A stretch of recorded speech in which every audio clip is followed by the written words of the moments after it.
هجا هون نها هف پیوینه که دبیسن برز عبدالله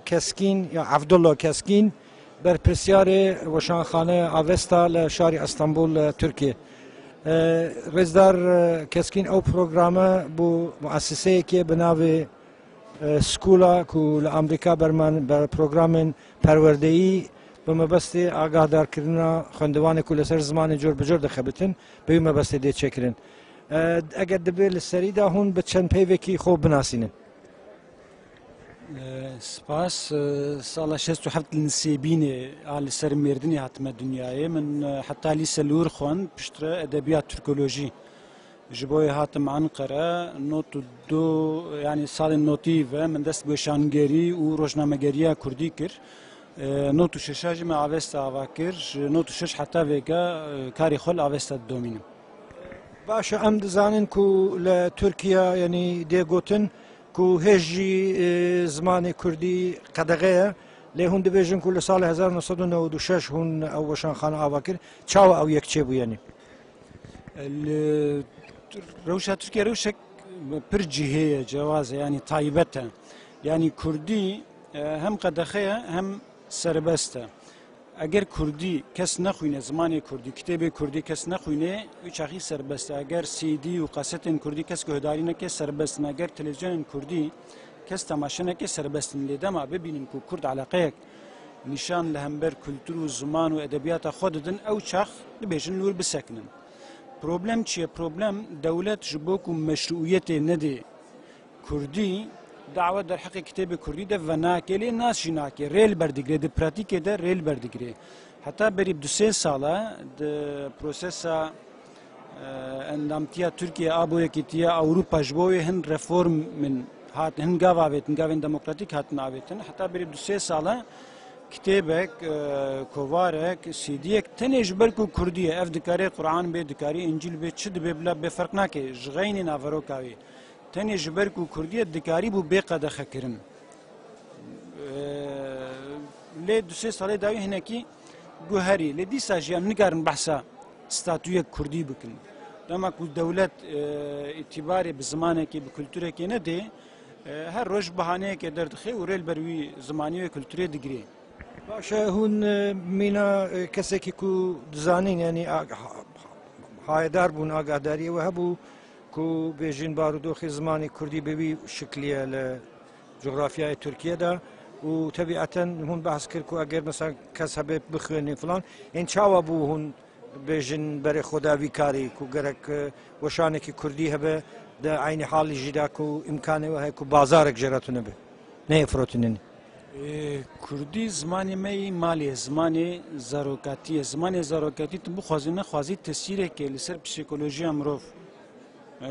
دهیلی ام بی زمانی به کلتوری ام مزن بون او تو چه قاس جیانات عمرت دریج دبیت او قاس جالیه که تجارکاتیا خوش بیرانین خوش خاطرین خودور دکوی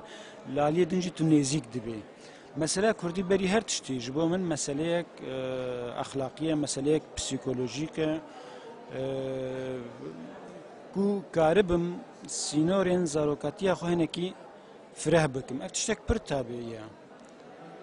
جبوي جيب تايبتي ما خص امسر كردي بسكن دما مدس كردي ذكر مره وضع كردي وضع تركيا سياسي اجواكي ما باش دزاني داويا بداوي تو بزمانك وشانت كي تو بزمانك كتاب چاپ دكي کو اوه 100 ساله باوايه كي پر خراب هاتي تاجس كرن تو ستاتويا وين تونه يك كس تونه کو بو زماني دكاري بخوينه دكاري بنويسني اف ترجيح كب زانبون ام ترجيح دكن کردی پولیتیکای ترکیه کل سر زمان و کلتورا کردی وسط سال دمشینه براحتی مرف دکاری و کوگلک زمان زان دبیجن مرف دکاری و جنوسیدا کلتور جنوسیدا زمان بناف بکی جبر کو نتنی دستور ندای کو کرد آوای کی نویسکی انجید مثلا پرورداهی دراگهاندن و تشیدن د زمان خب کاربینن لکولان اجل بشه باجارین کردستان ای سرکه لگندا به دهان ساله جبو پیو کردی زمچند قریش جزا دانه انسان کرد. الباجار که وقت دیالبکر کو سمبولش بو کردان پر گرینگج عالی تاریخی جواکی و سیاسی و به سالان آفیشن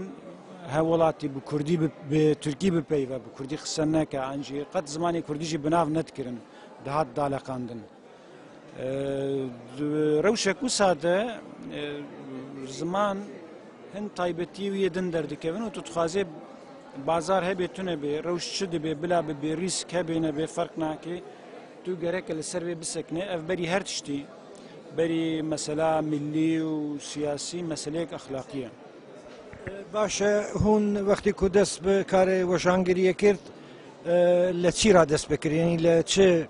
بێژین ژانڕیرا لە چه مژاری بە زمانی کوردی یعنی لە گۆر لێگەڕینەوە ئیمکانێوە دەدیت و بچێ بکەوە ناو خەڵقێ لە بامە بهتر بە کوردی ئەدەبیات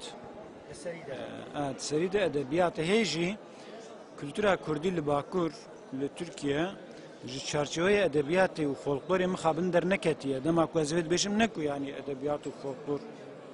biçûk dibînim ew pir giring e lê berê jî edebiyatek klasîk ji demên 400-500 sal berê ve jî bi taybetî şairê de di helbestê de edebiyatek xurt a kurdî heye demên dawî 15-20 salê dawî hinekî roman pexşan çîrok jî taybetî bi pêşket lê em bêjin disîplînên cihê lêkolîn, psîkolojî, sosyolojî ev tişt di Kurdî de pir pir qasin me jî destpêkê de li gorî îmkanên xwe a hêsan hilbijart yek bêhtir berhemên edebî de hatin nivîsandin taybetî roman û şeir du xwendevan jî hînî van tişta bû pêwendiya xwendevanên Kurd li Bakur a bi Kurdî re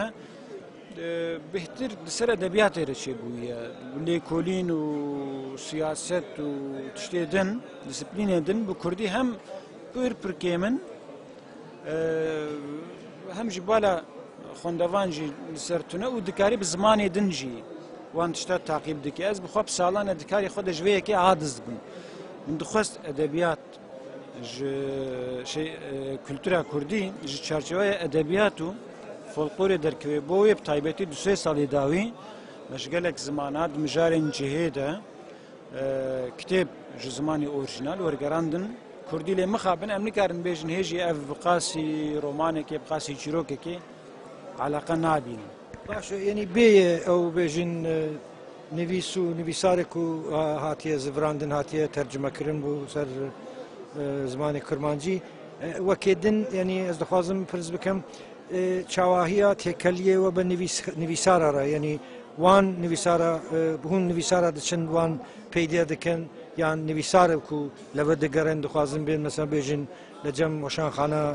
ئاوێستای کتێبێ وان بێ چاپکردن چاوە هون یعنی مێتۆدێ کارێوە چاوەیە هەردوو ئاوایژی و gelek ئاوایên din jî yanî tu tenê behsa du tiştek kir yek nivîskar heye ku em lê digerin kitêb heye ku em lê digerin ême heta niha 206 kitêb me çap kiriye ji vê ez bawer dikim sedî heftê program me bi xwe ye me dixwest berê çi hatiye nivîsandin ser Kurda bi Kurdî bi zimanê din tiştê mühîm em pêşî wan bikin ku xwendevanên Kurd entelektüelên Kurd ji vê îstîfade bikin